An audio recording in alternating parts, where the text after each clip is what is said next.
सतलोक आश्रम संचालक रामपाल को कोर्ट ने दोष मुक्त कर दिया है। बता दें कि रामपाल के साथ इस मामले में कुल 38 आरोपी थे। साल 2006 में आर्य समाज और रामपाल के अनुयायियों के बीच खूनी संघर्ष हुआ था, जिसमें रामपाल के ऊपर गोली चलाने का आरोप लगा था। इस गोलीबारी में झज्जर जिले के रहने वाले 62 वर्षीय बुजुर्ग सोनू की मौत हो गई थी। इस मामले में आईपीसी की धारा 302 सहित अन्य धाराओं के तहत मुकदमा दर्ज किया गया था। 13 साल चले इस मामले में 5 आरोपियों की मौत हो चुकी है, जबकि 5 इस अभी भी भगोड़े हैं। रामपाल समेत बाकी बचे आरोपियों को आज एडिशनल जज राकेश सिंह की कोर्ट द्वारा फैसला सुनाया गया है। इस मामले में कुल 26 लोगों की गवाही हुई है। किसी ने भी रामपाल के खिलाफ गोली चलवाने के गवाही नहीं दी। कोर्ट ने अपने फैसले में कहा कि रामपाल के आश्रम से बरामद किए गए 13 हथियारों में से किसी भी हथियार से बुजुर्ग सोनू पर गोली नहीं चलाई गई थी। टोटल 27 अक्यूज का मुकदमा श्री राकेश सिंह एडिशनल सेशन जज की कोर्ट में चल रहा था। यह मुकदमा 12/7/2006 को दर्ज हुआ था और रामपाल और इनके साथी 13/7/2006 को सुबह आश्रम से गिरफ्तार हो गए थे। इनके खिलाफ मुकदमा चला, जिसमें 62 आदमी टोटल थे जिनको चोटें लगी थी। इनमें से एक आदमी सोनू, उसकी मृत्यु हो गई थी और उसकी मृत्यु गोली लगने से हुई थी। अब आज हमारे सामने 27 मुलजिम थे, जिनमें से 3 दोषियों को कृष्णकांत, देवेंद्र और सुनील को 2-2 साल की आर्म्स एक्ट के नीचे सजा की गई है, क्योंकि इनके पास जो असला था वो दूसरों का था, पर इनके पास कोई लाइसेंस नहीं था।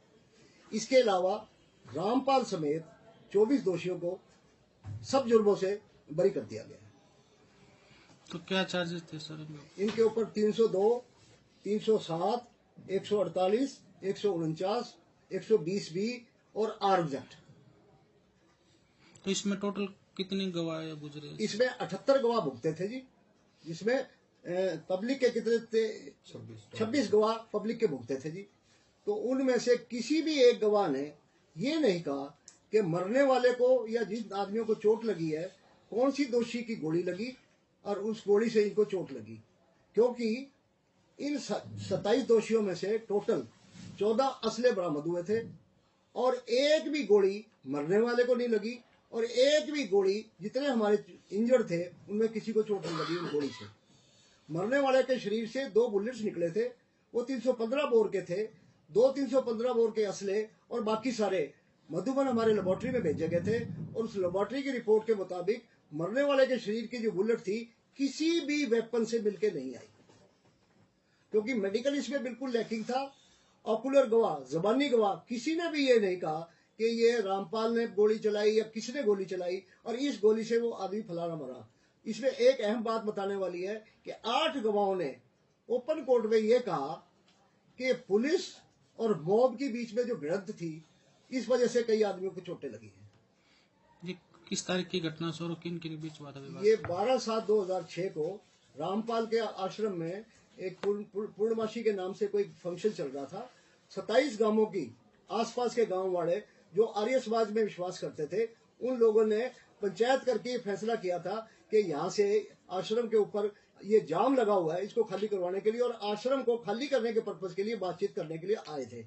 परंतु उससे पहले ही एडमिनिस्ट्रेशन को आभास हो गया था और दोनों तरफ, उधर झज्जर जिला की और इधर रोहतक जिले की पुलिस और एडमिनिस्ट्रेशन वही थी। 5-6 हजार पुलिस वाले वहां हाजिर थे, सीआरपीएफ की भी बटालियन थी।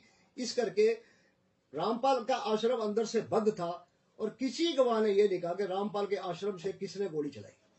एफआईआर कब दर्ज हुई थी? 12/7/2006 को। इसमें जेल में भी रहे थे? ये जेल में जी काफी अर्सा तक जेल में रहे। रामपाल के बीच में जमानत हो गई थी, परंतु एक बार वो गैर हाजिर होने की वजह से फिर वो हिसार चले गए थे। हिसार में वो बरवाला में आश्रम थे, उसमें कोई कांड हो गया, इसलिए तब से यही हिरासत में है। ठीक है।